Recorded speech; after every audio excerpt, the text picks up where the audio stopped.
Chapter 13, Section 4 in the 8th grade textbook is entitled Linear Functions.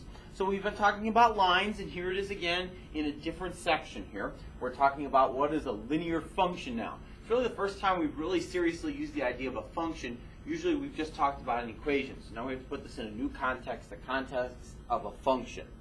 So function, a linear function, is a function whose graph is a straight line. Function whose graph is a straight line. And function notation is a way to show that the output value of the function f, written as f of x, that's what f parentheses x is read, f of x, corresponds to the input value x. Again, linear function is a function whose graph is a straight line. And function notation is a way to show that the output value of the function f, written f of x, corresponds to the input value x. Okay, so let's go ahead and take a look at the first example here. Now, number one, they're asking me to determine whether each function is linear, and if so, we're supposed to get the slope and the y, that should say intercept, of the function's graph. Okay, here's what you have to know here. This notation here, f of x, simply means that this is a function dependent on the variable x, meaning, really simply, that x is the variable in the equation, which it is, as you can see right here. F of x simply means the exact same thing when we go to the graphing step as y did, because that's what's going to match up with our y-axis. So when I write f of x equals 2x to the cube, 2x to the third power, 2x cubed, that's really the same as y equals 2x cubed. So I'm asking you, is that a line? Is it linear? And if it is, I'm asking for the slope and the y-intercept of the function. Well, we know that linear equations come when the variable here doesn't have an exponent, when it's just x in this particular instance.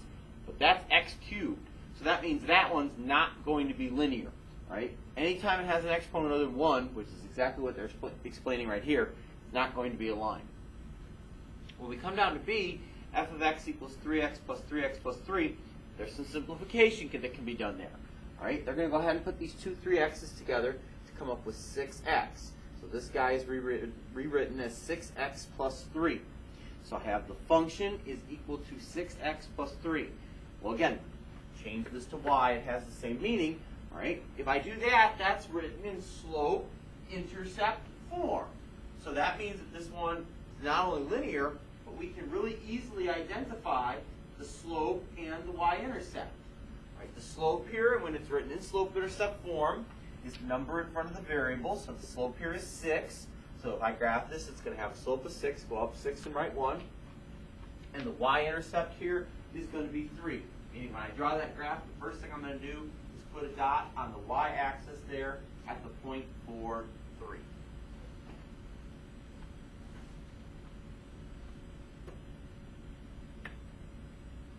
All right, let's keep going here and take a look at number 2. Number 2 is asking me to write a rule for the linear function. And what they're doing here is they're giving us a graph, and from that graph they're going to expect us to write a function.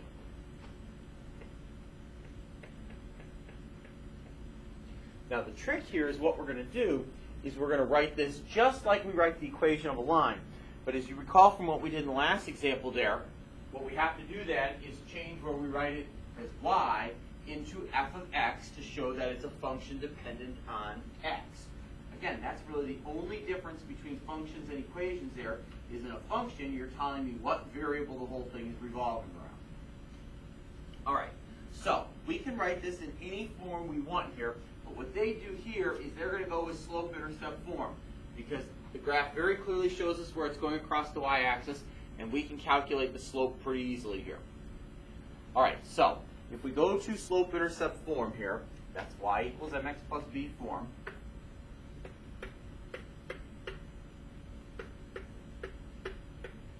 I need the y-intercept, and I need the slope. And again, when I'm done, simply going to change this to read f of x, because that means it's a function dependent on x, meaning x is the variable in my equation. So what I'm going to do here is I'm going to spot where the graph goes across the y-axis at. Well, it goes across the y-axis right there at 2. So the first thing they do is they tell you that the y-intercept is 2. Then what they do is they go ahead and find the slope. How do they find the slope? What they do is they spot another point on the graph. You can spot any point you want. Again, as we talked about when we did this in the previous chapter, look for something that goes through grid markers here. All right, they spotted this point here at 1, 4. So that's the point we're going to use here. All right, well, now that I have 2 points, now I have to calculate my slope, because the slope is the other thing I need in slope-intercept form. So to go from this point to this point, I have to go 2 jumps up and 1 jump to the right. So my slope here is 2 over 1, which is what they're explaining right here. They've done it a little bit different way by actually doing a calculation, but we skipped that step because we did it much simpler simply by counting the rise and the run. So the slope here is 2. I have the slope, I have the y-intercept. So I have y equals 2x plus 2. But again, I have to get rid of the y because it's not y anymore. We're talking about how it's a function dependent on x. So I'm going to change where it says y into f of x. So f of x is going to equal 2x plus 2. It's a function dependent on x because x is my variable in the problem, and that's how we come up with our solution.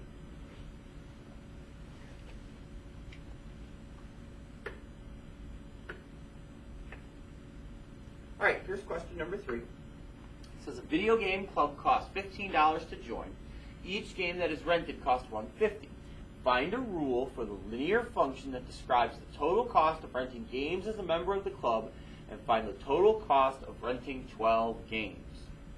Okay, so again, I'm going to do the exact same thing I've been doing. I'm going to do slope-intercept form, and then I'm going to change it into function notation, f of x notation. Not a big deal. So, the first thing they tell us here is in this very first line that the club cost us $15 to join. So just to get in, 0 rentals, that's a key piece of information there. At 0 rentals, I'm paying $15 just to get into the club.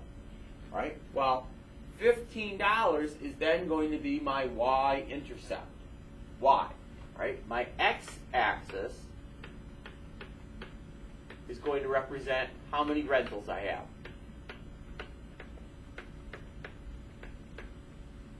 My y-axis then has to represent a dollar amount. Well, think about what I just said. I said at no rentals, 0 on the x-axis, my y-axis amount is going to be $15. Well, if on my x-axis I'm at 0, and on my y-axis I'm at 15, that's my y-intercept. Well, that's great because slope-intercept form, y equals mx plus b form, y equals mx plus b form requires us to find the y-intercept. We've just identified that as 15. All right, now, we now know that each game that's rented costs $1.50. So when I go out and now say I've rented 1 video game, I'm now going to increase my cost by $1.50 because it's $1.50. Well, I already paid $15 to get in the club, so at 1 DVD rental, now I'm at $16.50. Well, how is that helping? Well, that's my slope. Because remember, what's slope? Slope is rise over run. Well, I have both of those figures here. To go from no rentals, $15, to 1 rental, $16.50, I have to make 1.5 jumps up to get to $16.50, and 1 jump over, 1.5 over 1. Now, you'll be hard-pressed to find any mathematician that if they were going to leave that as a fraction would write 1.5 over 1. We never have decimals inside of fractions like that. Most mathematicians, if you were going to write this as a fraction here, would then double this guy up and write it as 3 over 2, just so we get rid of that decimal. But since it's 1.5 over 1 and it's equivalent to 1.5, they're simply going to say that the slope is 1.5, which is what you can see they've explained right here. Well, that's great, because now I have my slope. I already had my y-intercept from what we explained a minute ago. I have everything I need to write my equation. So my equation here is going to say y equals 1.5x plus 15. But again, I can't write it as y because that's not function notation. Function notation says I have to change that into f of x to show that this is an equation that has x in it, which is what you see right there.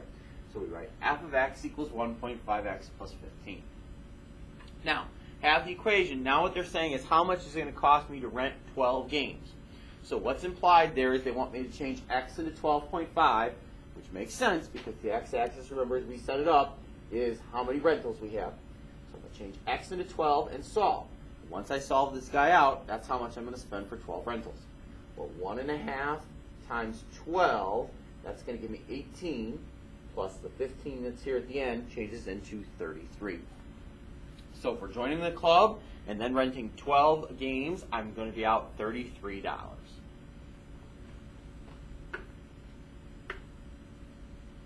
All right, let's go ahead and take a look at the concluding examples here. Number 1, determine whether the function f of x equals negative 2x plus 4 is linear.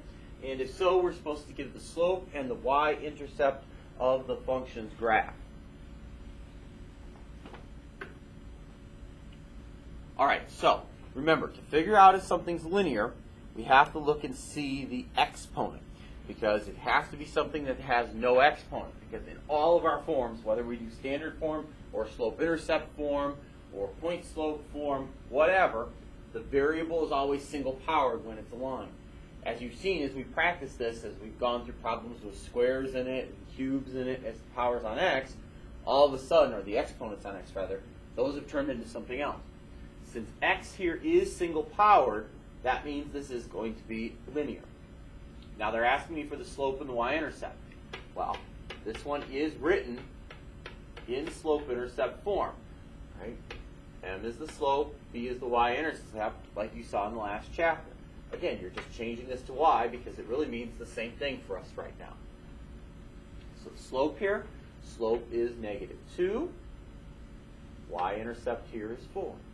That's all you have to do. All right, number 2, they're asking me to write a rule for the linear function. Again, I'm going to come right back here to slope-intercept form. And in order to write an equation in slope-intercept form, I have to identify m and I have to identify b. So that's exactly what I'm about to do. So I'm going to start off and I'm going to identify b. My b point here is 1. Graph very clearly goes through the y-axis at the point marked 1. So that's going to be 1. Now what I have to do is find my slope. My slope here is going to be determined by some other point that the line goes through. Well, there's only a couple that seem to be really clear. And it looks like right here is one of them out here at 4, 2. The arrowhead is pointing right at it. So it's got to go through 4, 2. Well, I need the slope in order to be able to write this in slope-intercept form. So to go from this point to this point, again, calculate my rise and my run because that's what slope is. So to go from this point to this point, I have to go 1 jump up and then 1, 2, 3, 4, 5 jumps over here. I'm sorry, if I mistakenly said 4, 2 earlier, I meant 5, 2. It's all the way over here to the right side. That's 5. 4 is here. This is 5. Okay, to go from this point to this point, I have to go 1 jump up, and then 1, 2, 3, 4, 5 jumps to the right. So the slope here is going to be 1 over 5. Well, I have m, I have b. Now I can write my equation in slope-intercept form. Y equals 1/5 x plus 1.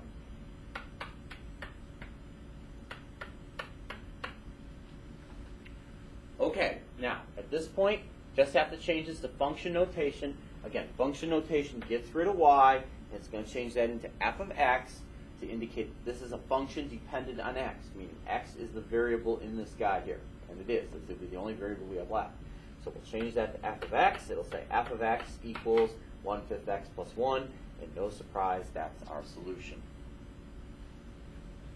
All right, let's go ahead and take a look at the very last problem here, number 3. So the book club has a membership fee of $20. Each book purchase costs $2. Find a rule for the linear function that describes the total cost of buying books as a member of the club. And then find the total cost of buying 10 books. Okay, so this is a lot like the game rental question we had earlier. Let's set ourselves up for a scenario here, and we'll run through it, and then we'll come up with an equation that matches it. So, the join fee to join the club here is $20. So if I have 0 rentals here, how much have I spent? Well, I've still spent $20 just to get in the club. If I have 1 rental here, I've paid my $20 to join the club, and then I've also spent $2 because the book is going to cost me $2. So that's 20 plus 2, or 22. When I go and purchase my second book, what have I spent? Well, I paid my $20 join fee, and then I paid $4. 2 books at $2 each is $4, so I've spent $24. Let's talk about 3 books quickly. At 3 books, what have I paid? I paid $20 for my join fee plus $6. $2 a book for 3 books is $6. So in other words, I paid $26. Well, how can I express this so it looks like an equation, or it looks like a function? Well, this column is the one that can be changed. What is this? This is always $2, right, because that's the cost of 1 book, times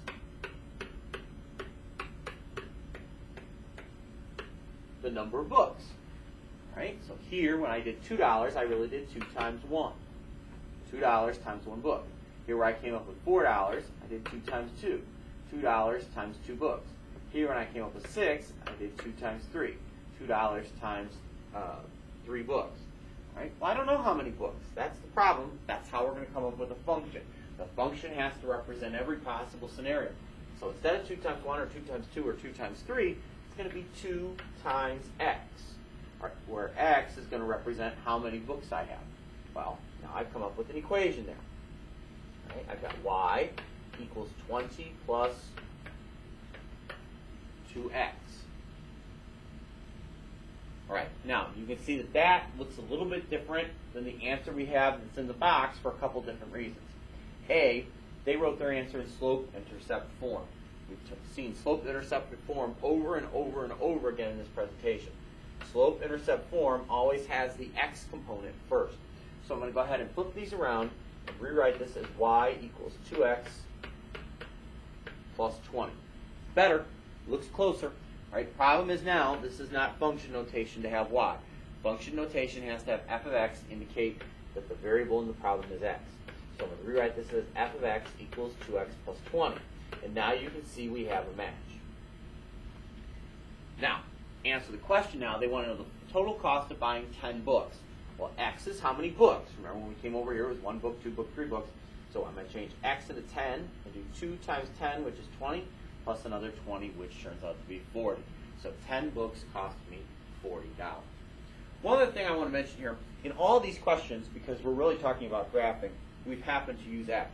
And as a result, when we've written the function, we've always used f of x. If the equation, the function, has a different variable, you use that variable in that notation. It's not something you're going to run into really here today, but I want you to be aware of it for the future. If the equation says 3a plus 2, and I'm talking about writing that in function notation, I'm not going to come over here and write f of x. I'm going to end up writing f of a. Why? Because a is the variable that's in the function. If it says 3 times z, when I come over here to put this in function notation, I'm going to write f of z. Why? Because z is the variable in the function. Just so happens here, because we're really doing everything related to graphing, that we have to use x because there's an x-axis, so everything ends up being f of x.